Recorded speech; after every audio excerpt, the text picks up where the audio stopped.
انسانیت زندہ ہے، کچھ واقعے، کچھ تجربے۔ حضرت مولانا محمد منظور نعمانی۔ عرض ناشر، یہ کتابچہ جو آپ کے زیر نظر ہے، مولانا محمد منظور نعمانی مدیر الفرقان لکھنؤ کے 4 چھوٹے چھوٹے مضامین کا مجموعہ ہے۔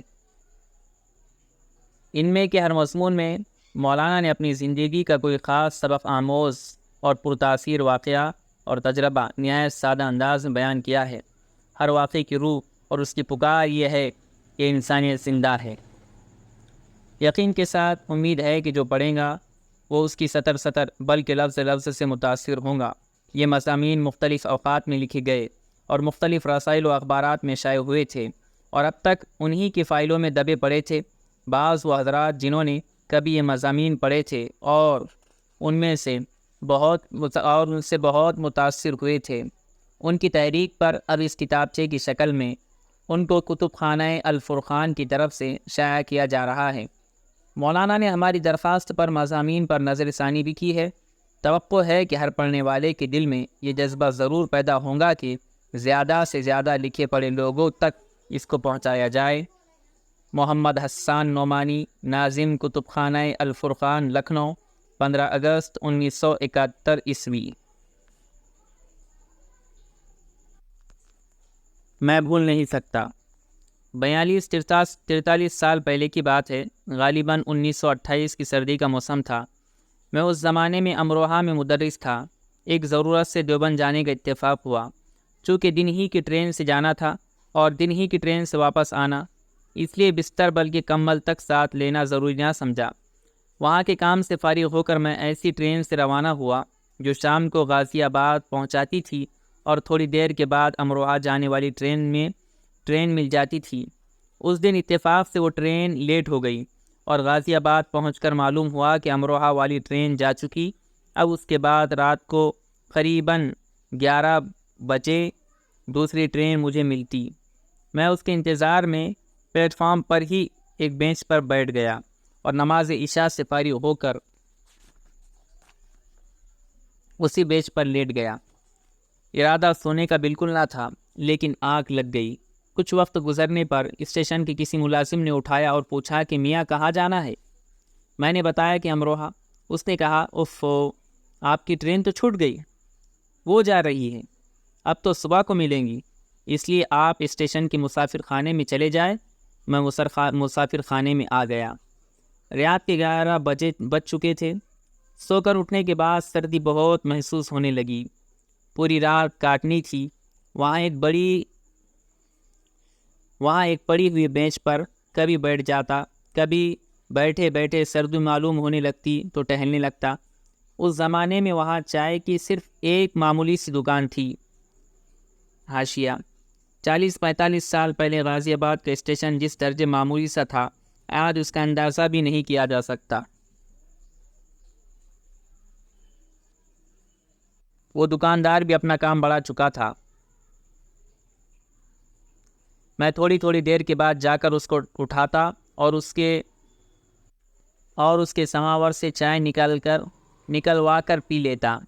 سردی کی شدید تکلیف کے علاوہ ایک ذہنی اور روحانی تکلیف یہ ہو رہی تھی کہ مسافر خانے میں میرے علاوہ جو مسافر تھے، جن کی تعداد 10-12 سے زیادہ نہ تھی، وہ مجھے اس حال میں دیکھ کر کہ میرے پاس سفری سامان نہیں ہے، مجھے شک کی نگاہوں سے دیکھتے تھے اور اپنے سامان کی حفاظت کے خیال سے سونا نہیں چاہتے تھے۔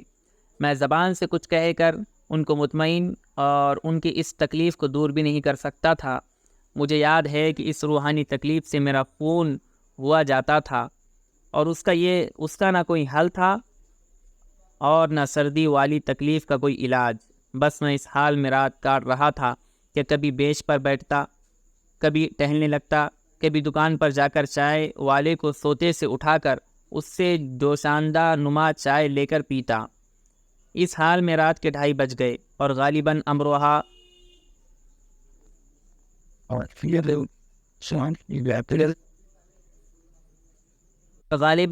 دہرادون کی طرف سے کوئی ٹرین آئی۔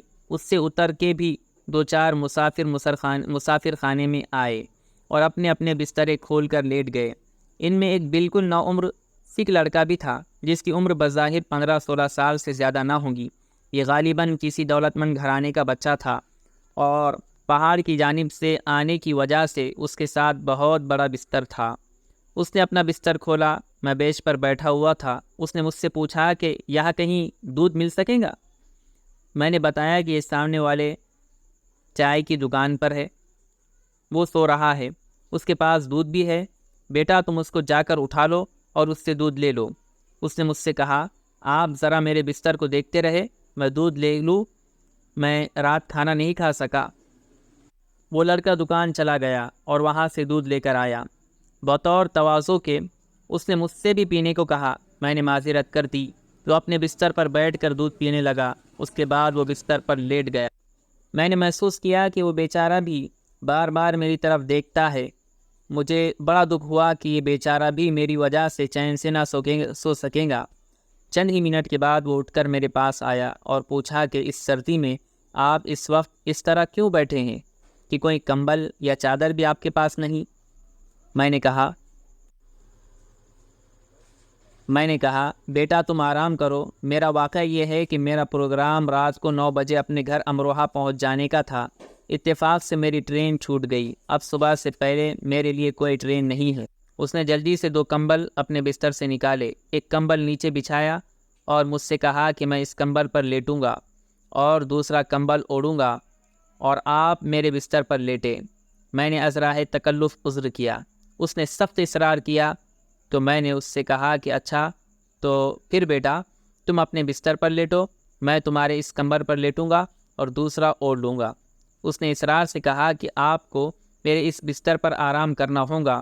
جب میں نے اس کے بعد بھی تکلف کیا تو اس نے کہا کہ جب تک آپ میرے اس بستر پر لیٹ نہ جائیں گے میں اسی طرح کھڑا رہوں گا چاہے صبح ہو جائے۔ اس کے بعد میں مجبوراً اس کے بستر پر لیٹا۔ اس کا بستر نہایت اعلیٰ قسم، نہایت آرام دہ اور نہایت قیمتی تھا۔ اس بچے کی شرافت سے میرا دل اتنا متاثر ہوا کہ اس تاثر کی وجہ سے میری آنکھوں سے آنسو جاری ہو گئے۔ وہ بچہ تو سو گیا اور میں صبح تک اس کے نہایت آرام دہ بستر پر لیٹا رہا، لیکن اس تاثر کی وجہ سے غالباً بالکل نہ سو سکا۔ صبح کو ہم دونوں کی ٹرینیں ساتھ آئی اور ہم ایک دوسرے سے رخصت ہو کر اپنی اپنی منزل کی طرف روانہ ہو گئے۔ میں اس دلی تاثر سے اتنا مغلوب اور محبوط تھا کہ اس کا پتہ بھی نوٹ نہ کر سکا۔ اب اس کا بے حد قلق ہے کہ اس کے بعد کوئی رابطہ قائم نہ رہ سکا۔ مجھے معلوم نہیں کہ وہ خدا کا بندہ کہاں اور کس حال میں ہے۔ میرا اب تک یہ حال ہے کہ جب اس واقعے کو یاد کرتا ہوں یا جب کسی کے سامنے ذکر کرتا ہوں تو 43 سال پہلے کا وہ دلی تاثر تازہ ہو جاتا ہے۔ وہ آنکھوں میں آنسو آ جاتے ہیں اور میں اس وقت اس کے لیے ضرور دعا کرتا ہوں، اور میری خاص آرزوؤں میں سے یہ بھی ہے کہ اللہ کا وہ بندہ زندگی میں پھر ملے اور میں اس کے ساتھ اس احسان کی کچھ مکافات کر سکوں۔ لیکن کتنی حسرتیں ہیں جو آدمی کے ساتھ قبر میں چلی جاتی ہیں۔